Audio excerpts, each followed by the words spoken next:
Hello, everyone. You may not know this, but I'm not just a music video expert. I also know a thing or two about movie musicals, truly the music videos of their day. From Fred Astaire gliding across the stage to Gene Kelly doing that thing with the newspaper, I've seen it all. But some movie musicals are awful. They can be tacky, overproduced pablum that's only meant to appeal to our basest of instincts, or they're trite garbage, meant to shock and offend as well as entertain. Or, as is the case with our film tonight, they're made as a cheap cash grab to trade on our nostalgia for a far superior film and deliver us a giant jumbled mess. This is Grease 2.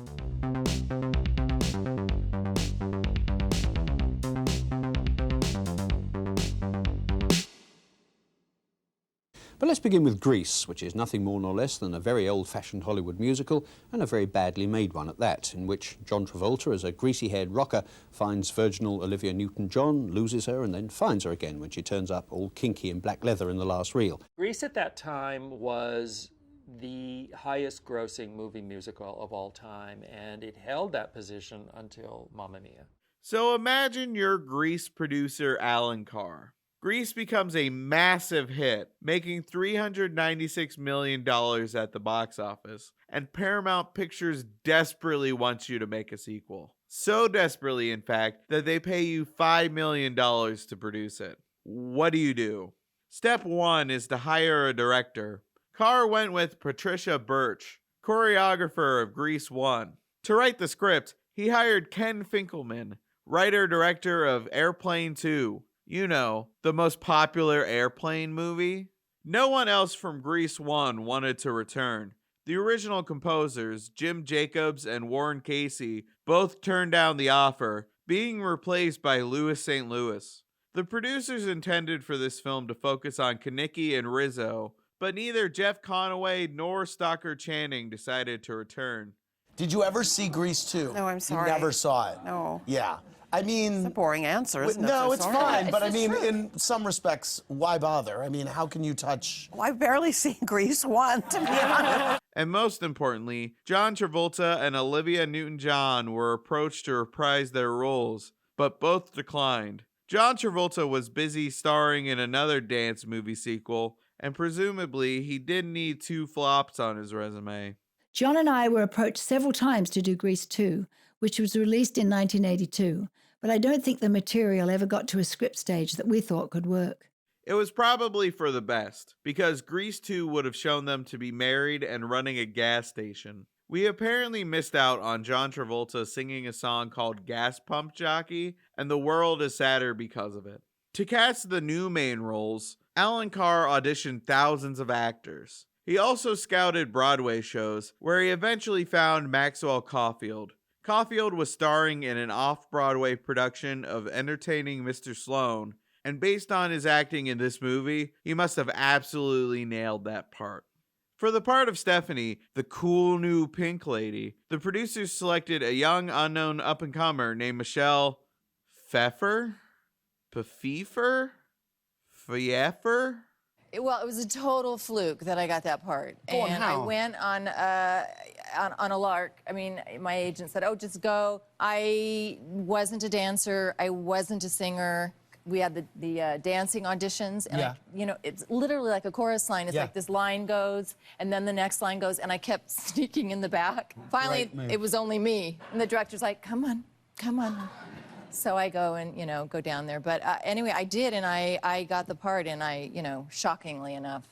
And then And we all got given Grease 2. And how can we be mad about that? And to back them up, they wrangled together the crack team of the nerd, the principal, the gym coach, and most importantly, America's favorite beauty school dropout, just to make you think, oh yeah, from the first one. With this winning formula, how could Grease 2 ever have failed? It turns out very easily. The plot of Grease 2 is basically the plot of Grease 1, but stupid and dumb. The movie begins with the distinctly non-60s sounding song Back to School. The year is 1961, and the students of Rydell High must return for another school year. We follow Michael, a British exchange student and Sandy Olsen's cousin.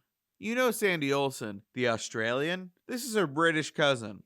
He comes to Rydell High for some reason and meets up with Frenchie, who's also inexplicably back in high school. See, I used to go to Rydell before I dropped out to go to beauty school, but then I flunked tinting when my hair turned pink.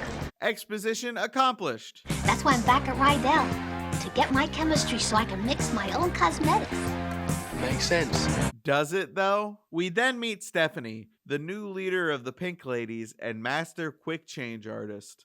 After the Sandy Olsen debacle of 1958, the Pink Ladies have adopted a set of guiding principles, which I will from now on be referring to as the Pink Lady Code. The Pink Ladies pledge to act cool, to look cool, and to be cool, till death do us part. Think pink! Stephanie is dating certified cool guy and leader of the T-Birds, Johnny Nagarelli. They've been dating for a while now, even though they have no chemistry, constantly bicker, and seem to hate each other's guts. You sure about that? You sure about that? That's why? You know the story, Johnny. It's over. Yeah? Well, that's not good enough. Look, I love current, not versa versa. Got it? Right, sure, Johnny. But they stay together because of the rigid standards set forth by the Pink Lady Code. If they were to dissolve the Pink Lady Resolution of 1960, which officially set forth the code's rigid standards on dating a non-T-Bird, she would never have to deal with another one of these black leather bozos again. Michael immediately falls in love with her, but is blocked by an entire marching band. It's time to bowl! All these teens, including the supposedly too cool for school T-Birds and Pink Ladies, are in the world's rowdiest bowling league, and they absolutely terrorize the local alley. Jesus Christ, guys, don't walk on the lanes. What do you think this nun thinks about this whole situation? The song is called We're Gonna Score Tonight, and it's subtle, so you may not have picked up on it, but I think there might be some double entendres here. See if you can spot them. I'm gonna show you how to knock 'em down. You're sitting on a bomb that's about to explode. We're gonna score tonight. I'm your kingpin, honey, and I'm getting in gear. The stakes are high, and the winner takes all. These people are really trusting. Always be courteous when asking for a game. Hi. Want a game? Mad at Johnny for flirting with Paulette, Stephanie kisses the first man who walks into the bowling alley, who happens to be Michael. I'm gonna score tonight. It's too late, Michael. We're done with the song. With them, it's all these weird codes and rules and pledges about cycles. You gotta be a biker or a biker's old lady. But without a cycle, forget it. I sure can't afford a cycle without a job. Damn you, phrase book. I don't need a babysitter. Okay. Well, why don't you think of it as a date? Okay. Gross. We meet Mr. Stewart, Rydell High's new substitute teacher. And it would be my pleasure, I'm sure. Oh. I'm sure you're sure. It's okay. He's gay, but he won't admit it for a couple decades. That is why we are going to win this talent show. 100 long-playing albums. But we got zero talent. Michael is roped into playing piano for the school talent show auditions, which are all terrible. This man is not playing piano. Look at his hands. I wanted to ask if you're free after school today. Yeah, I'm free every day. It's in the Constitution. I wouldn't know. I'm not from here. So maybe you can explain about the bowling alley, eh? It's a place with alleys and pins at the end. You throw a ball at them. Stephanie explains that because of the Pink Lady Code, she can't date clean-cut preppy boys like Michael. She has to date someone cool and tough, a badass motorcycle dude, a cool rider. This song sounds like a Meatloaf ballad, not like anything from the 60s. That's the way that I feel. I never had that problem with Grease 1. I always believed those songs were from 1958. No, Stephanie, you're not supposed to use the top step. You're especially not supposed to do that. This backstage is so long that it opens up into the Paramount backlot. What are you driving at, Tamucci? Papers for paper. essays for cash? Pinks, you punk. Pink slips, ownership papers. When we make the drop. Not out here in the open like this, huh? I can't let anyone know I'm hiring you to write my essays. That's why I'm talking to you about it here in public. Michael gets to work writing the English essays for profit in the fallout bunker because we need to prove it's the 60s. Okay, remember, it's between us. If anyone asks, we're just making out down here. Mr. Stewart attempts to teach a sex ed class, but it goes terribly. Mr. Jaworski. California state law actually states that I'm not allowed to teach you any of this. Carry some protection with them for sexual occasion. Oh, God. Please don't send me to prison. Michael gets a job at a junkyard owned by a man who sounds exactly like John Candy. Serviceable machines, young man.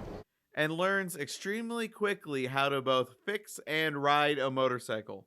Oh, Michael! Now that's one cool rider. And tell her that her lonesome nights are over, Sandman. We just took cocaine. Can you tell? The T-Birds entered the talent show for no good reason. Officially, it's to win some Roy Orbison albums. But come on, there is no way the original T-Birds would have entered a talent show. If they had, Kanicki would have throttled them within an inch of their lives. What? These are my boys. No, they're not. They shouldn't be.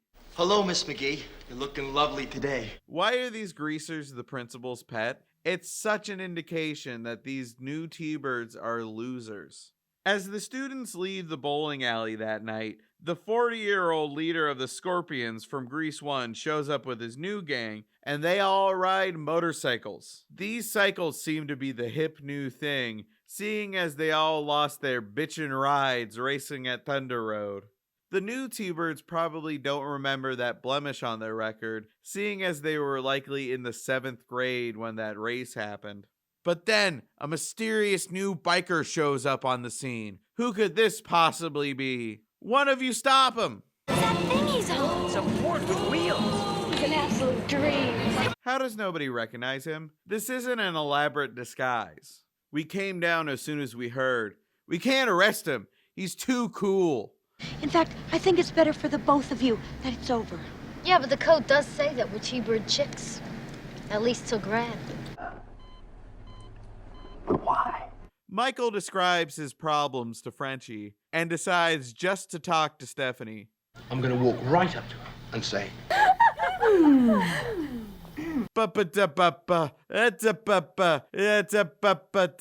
Please don't smell that, you'll die. ever read a Superman comic? Not in the last few hours. Well, I've exhausted my one move, so goodbye, everybody. Frenchie, thank you for showing up for 3 scenes. We won't need you anymore, so you can head on home. Wanda, you got a nose job. Oh, you're one to talk.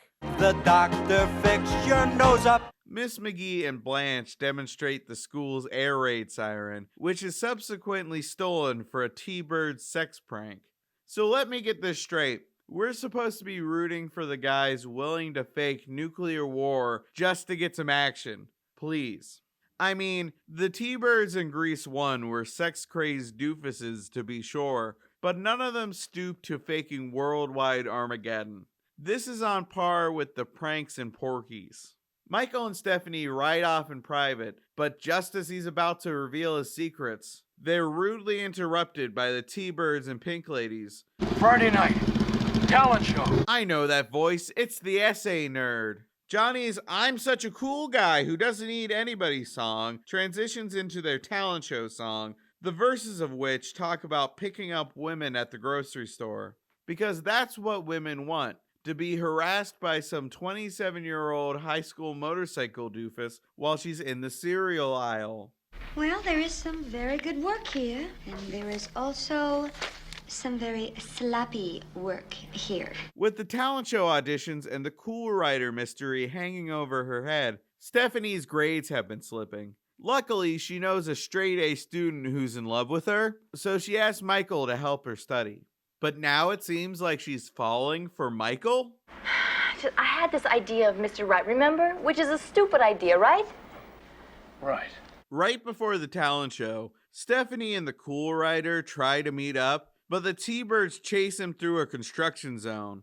The world's deadliest drop is apparently guarded by toothpicks and balsa wood, and the Cool Rider bursts right through. The T-Birds reach the edge of the drop-off, and not seeing a body, decide, he's probably dead, everything's fine, let's head back. It's the same thinking that got Dr. Loomis in trouble at the end of the original Halloween. We then join the talent show already in progress. Stephanie's distraught about the whole "we may have just killed the Cool Rider" business, but the T-Birds distract themselves by tying up the competition and stealing their jackets. After an interminable performance of Girl for All Seasons, the Pink Ladies win the talent show. And now it's time for the luau. You know the luau, don't you? The end of the year luau takes the place of the carnival from the end of Grease 1. Johnny and Stephanie are named Luau King and Queen and meet on floating throne rafts. My pool's on fire. How about yours? You're gonna burn us up with that cigarette! Can't you put it out? You're gonna knock us over! Put her out! I'm trying to be cool here! A surprisingly honest meta moment. Suddenly, the Psycho Lords burst in to ruin the party. It was already pathetic how much this guy loved terrorizing teenagers, but now it's just sad. But then the Cool Rider shows up, karate kicking his way into the crowd. He draws the motorcycle gang out of the luau and doubles back to jump the pool. Because the Psycho Lords aren't as badass as the Cool Rider, they can't make it, and they crash into the water. Michael finally takes off the helmet. Thank God, there was absolutely no reason to keep it a secret this long. I thought you were dead. Yeah, why aren't you? As a reward for defeating the Psycho Lords, Johnny offers Michael a T-Bird jacket. Hey, you want to come join our jerk club for losers? At least Michael and Stephanie can be together now, because you know, the Pink Lady code is ironclad. You remember the end to Lost in Translation, right? Oh, thank God, graduation. Let's wrap this thing up.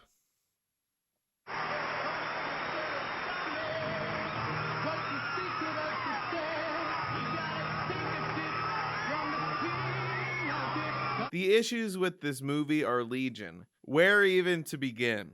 First of all, the music sucks. None of the songs fit the time period. You can almost pinpoint the moment in 1981 where somebody wrote Cool Rider. There's also no standout song from Grease 2.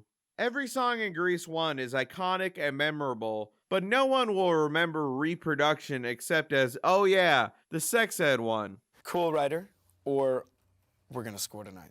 Oh. Tough. Cool Rider. Secondly, the plot is so thin that I'm surprised it technically counts as matter. Not that I was expecting an Oscar-winning screenplay here, but by God, every plot point seems so inconsequential next to each other.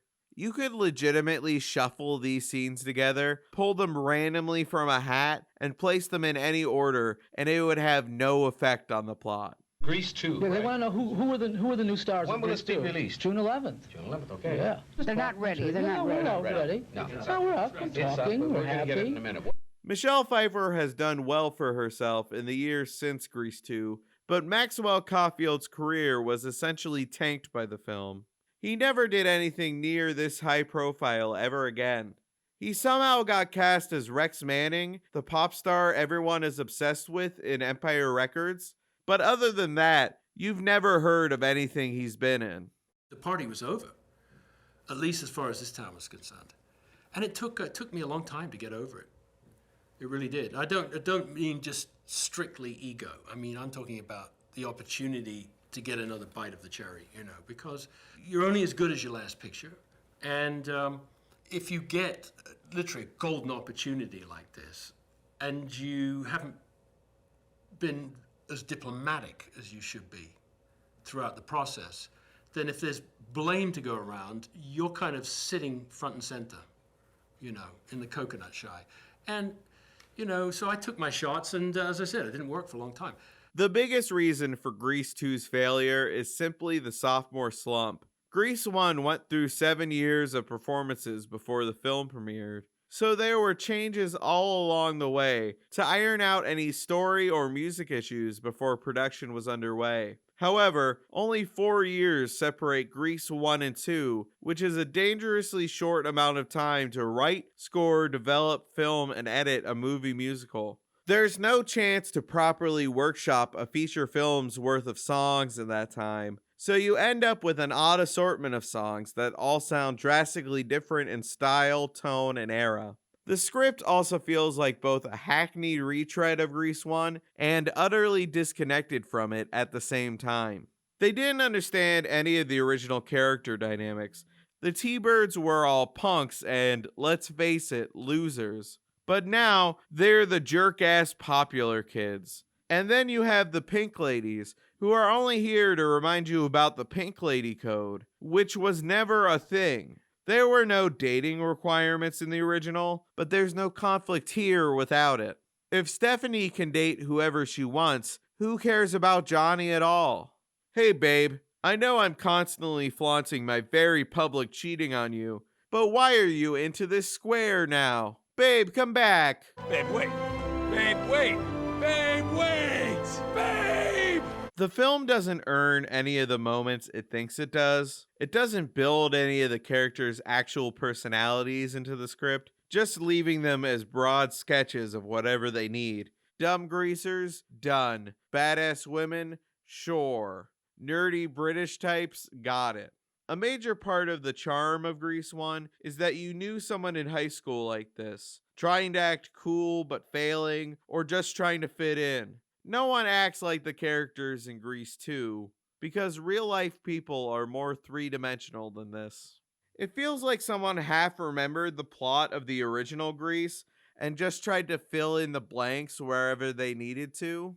Alright, so someone new moves to town, and they go to a high school where there's a gang of girls and a gang of guys, and they all date each other, and you have to be a badass to date any of them. And then the main guy fixes up a vehicle, and there's some sort of competition, and then there's a big party at the end of the school year, and then the movie's over.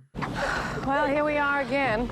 The structure is all off. Things are brought up and dropped with no rhyme or reason. Frenchie shows up and is promptly forgotten, apparently a victim of mid-shooting rewrites. But the worst victim of this is the T-Birds' feud with the Scorpions. So much time goes by between the Scorpions' appearances that you tend to forget that they exist. So much so, you're completely gobsmacked by their sudden reappearance. And I'm sorry to keep harping on this point, but how old is this guy supposed to be? Like, even if we take Grease 1's word for it that he was a high school senior, which seems very dubious, 3 years have gone by. So this 21-year-old is terrorizing a bunch of high school students. So much of the runtime is eaten up with pointless callbacks like this. It's hard not to compare the movie to Grease 1 when it keeps hitting you over the head with moments that are basically screaming, "Remember this?" This is controversial. I love Grease 2. I know it's weird. Cool Rider. I definitely was into you in cool, when you were saying Cool Rider on the ladder. On that ladder. You were very hot. Grease 2 definitely has its defenders, but I am not one of them. I'm a Grease 2 guy. Very Cool much see Rider. myself as a little bit of a cool rider. Yeah. Of course you are, James. Of course you are. I honestly don't know what I expected when I went into Grease 2, but it was definitely something more competent than this. There is no redeeming quality here, and frankly, it makes me mad on behalf of Grease fans everywhere. They deserve better than this. We all do. As I look back, I'm glad we didn't do it. You can't capture grease lightning in a bottle twice, and it was best that we left it alone. I do have a funny vision for Grease 3 in my head, where Danny and Sandy meet up in an old people's home, and we still have all the moves. We can do the hand jive from our wheelchairs. Ooh, ooh, ooh, honey. Thanks for watching, everyone. This is going to become a semi-regular thing on this channel, so be sure to subscribe and keep an eye out for future episodes. Do you know a terrible movie musical you think I should cover? Drop it in the comments. And as always, I'll see you in the next one. And no, I'm not paying for Paramount Plus just to watch the Pink Lady show, so you can forget about that. Till death do us part? Think pink. Mountain of entertainment.